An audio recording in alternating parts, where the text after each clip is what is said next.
Welcome to week 2 of Granbelm, the magical girl mech show, where fantasy and science collide, and we have science fiction and fantasy tropes all at once. Just to recap episode 1 a little bit quickly. So episode 1, we met our main character, Mangetsu, and she's just a normal schoolgirl. One day she forgets her lunchbox in a high school. She runs back to get it, and it just so happens to be on a full moon night, and she gets transported into another world. Ooh. And when she does that, she lands up right in the middle of this giant battle between a bunch of mages who are using giant armored mechs to fight each other to preserve the bloodline, or to carry on the bloodline of some mages. And depending on who your ancestors are, that's who you fight. And there's this giant floating castle thing that gives people powers. And surprise, surprise, Mangetsu has been running around this whole episode, and at the very end, she gets powers too. And she gets this super thick white Gundam mech that's probably wider than it is tall, to be honest. And she meets her friend in the other world called Shingetsu, and it just so happens that all of them go to the same high school. So we have this interesting premise laid out. We have this interesting cast of magical girls who fight with mechs in an alternate dimension. So that was episode 1. Studio Nexus show. They're known for doing all these cute girls do cute things shows. Now they seem to be progressing into this more action-oriented genre. So without further ado, let's get started with episode 2.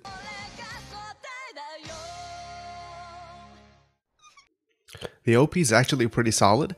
I wasn't expecting that. It just shows a lot of the characters that we haven't seen yet, or that we have seen but we don't know are main characters. And it shows all of them holding like a little crystal, which is I'm assuming is how they summon their mechs.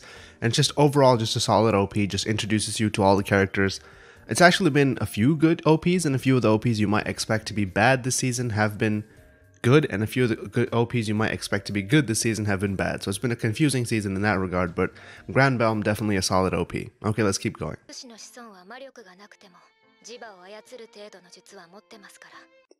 Okay, that's really funny. It's not magic, I'm just using Jedi mind tricks. That's not magic at all. Okay, I'm interested to know how this magical system works, or if there is even a magical system, since they seem to be denying it. I guess you can change people's minds with magnetic fields. I should really go invest in some of that, maybe. Looks like a promising field.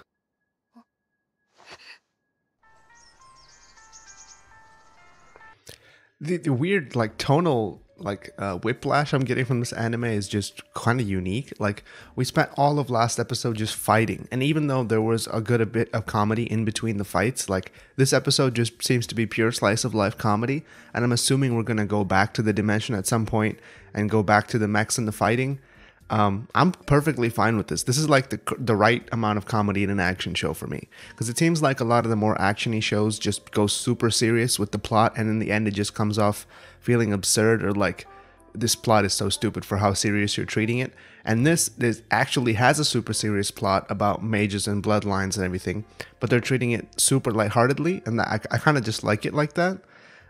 It seems like this show's been slept on to some degree. It is on Crunchyroll, so if you want to watch it, that's where you can watch it. But it seems like not many people are paying attention to this show. I don't know why. Every like discernible part of it is attractive. Like, the character designs are good, the animation is good, the music is good, the plot is good to me, the action is good too, like better than actual action shows.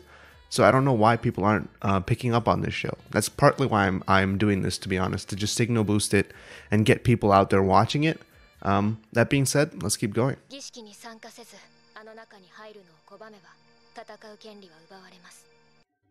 So first of all, we have this pink-haired girl is Mangetsu, and the black-haired girl is Shingetsu, which is apparently new moon and full moon. I feel like that's going to play some important role later on. Secondly, it seems like a kind of Fate Zero-esque setup where you have like caster, rider, etc., and they have to fight, and it can only be one person left, and that person gets the Holy Grail or whatever. But in this sense, it seems like some people don't have to participate if they don't want to, but ultimately whoever's left at the end will end up becoming the Princeps Mage. Does that mean that the people who lose get killed, or do they just have to like be kicked out of the competition, like submission type deal? That would be interesting to see. They say it only happens once every like couple of decades, So that means they only get one chance in their life to do it probably right, because you can't do it when you're like really old, because everyone who's participating in this is a high school age girl. Interesting.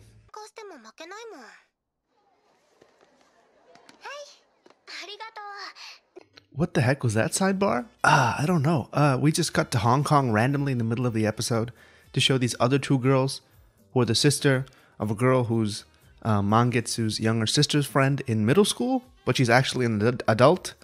I thought there was going to be a battle every episode, but it seems like a lot of it is just political machinations, which, I mean, if you're a Fate viewer, I guess you're going to love this, because I guess it's just a lot of political, maneuvering. That seems to be one of the things that people like about Fate, is that people are forming alliances against each other and like plotting to overthrow other people. It seems like there's a lot of that happening in the background. And from what AniChart says, this is an original, anime. It's not based on anything. So are they just coming up with this? Like, the studio and the director and everyone involved in this have never done anything of that sort in the past. It's weird that they're just doing it all of a sudden with this show, but they are sticking to their strengths. Like 80% of this episode is still like cute girls doing cute things, but it's just that the location and like associated things with those cute things just happen to be involved in some giant world mage battle. I think it's going to take a lot of deciphering to figure out what's happening. Let me in the comments for obvious things that I missed. Let's keep going.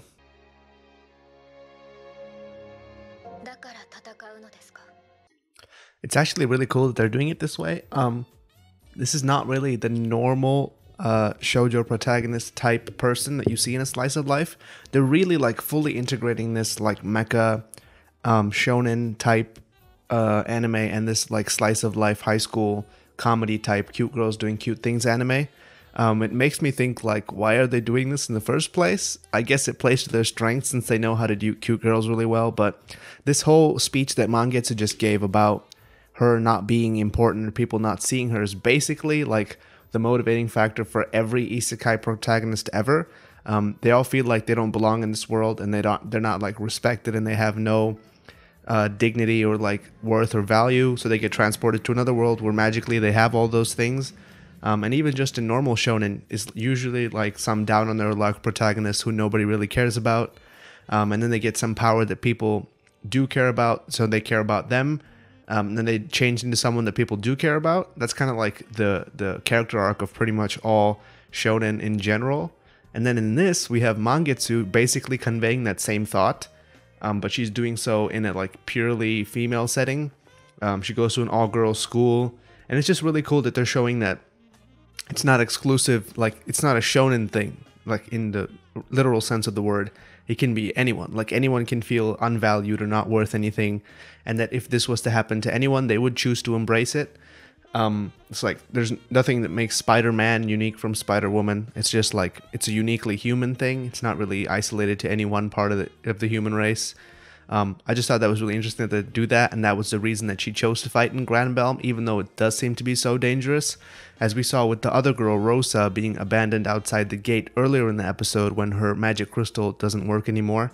It seems like this world is not very forgiving, so that knowing that, she still chooses to take on this kind of responsibility and like honor and duty-bound thing to fight for this mage clan that she really doesn't know much about. Like, she didn't know that she was descended from mages at all, but she still chooses to fight for them anyway. It seems like that's something that she, you'd have to have a really good reason to do so.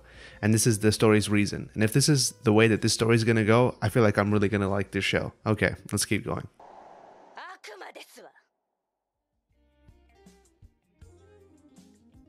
We end with this kind of bombshell that the person who's been leading Mangetsu around this whole time is actually a demon and not a mage. Or at least that's what the, I forget her name, but that's what the person from the last, Anna, that's what she says from the last episode. She was like the lead of the other mages that were fighting Ernesta and at the end Mangetsu. And she says that she's a demon. Now, pretty much the last episode also ended with a twist. But this episode seems to deviate from the formula that they've set out for themselves in that there doesn't seem to be a battle every episode, which I feel like they put all the battles in episode 1 that they're going to for maybe a few episodes, because episode 1 obviously is the most important episode and you're trying to pull in new people to watch a show. And definitely they put a lot of effort into it, but it makes me think about what's going to happen next episode, because if a person who's watching the show is expecting like one of those normal action shows that you get, and there's pretty much at least one fight in every single episode in an action show, and that's not the case in this show. So I'm wondering if that's going to put people off. Like I said before, this show doesn't seem to be getting a lot of traction online, and a lot of people don't seem to be watching it, even though it does seem to be good. The plot is not fully explained to us yet, and we see a lot of these cutaways to different places to show us things that will be relevant later, like that little Hong Kong bit in between, which we don't really know how that applies to anything yet. We also don't know exactly what lineage Mangetsu is from, nor do we know what lineage Ernesta is from. We kind of know that Anna and her whole camp are from like a very prominent group of magicians. That's why they're here in the first place, and she has so many people with her. We also saw Mangetsu like twice this episode just randomly use what seem to be magical powers, but what we were told that magic doesn't exist in this world. So they just give like these contrived explanations for it, like when Shingetsu changes the Mangetsu's parents' minds about her being out all night, she just says, "I changed the magnetic field," which doesn't make any sense. So it seems like she does have some magical power, she's just not revealing that she does. Which my question would be, why is that? Why is she doing that? What intention does she have to do so? The theme and tone are like somewhat completely different from the presentation of the show to me, and I don't know if that's a good thing or a bad thing. So far it seems like it's fine, it doesn't really matter, but it seems like the theme is something much deeper than the kind of superficial high school setting, and the way that they treat the characters seems to be. And the tone at times is very slice of lifey, very comedy, and at other times when like Mangetsu's saying, you know, I have no value in this world, let me do something that only I can do, gets kind of deep in like the span of a few minutes, which is fine by me as well, because the pacing is done pretty well. It's not like flip-flopping back and forth between the two.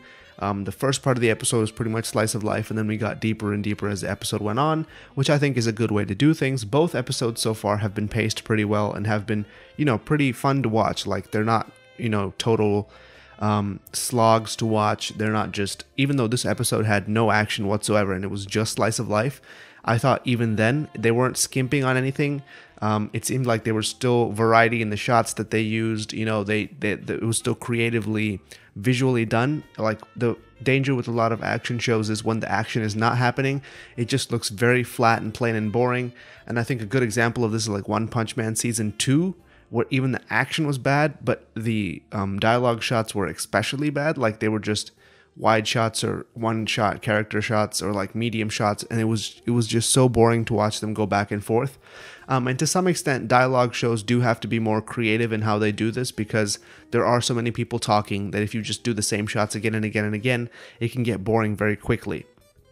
Now, that being said, this show visually is pretty impressive to me. What it reminds me most closely is like if ReZero and Hibike Euphonium kind of like merged together, because the Shingetsu's character design is basically just Emilia from ReZero but with a color swap, and all the other characters also seem to be drawn in that more like modern aesthetic, where they have like the gradient hair and like just weird shiny little eyes and stuff like that.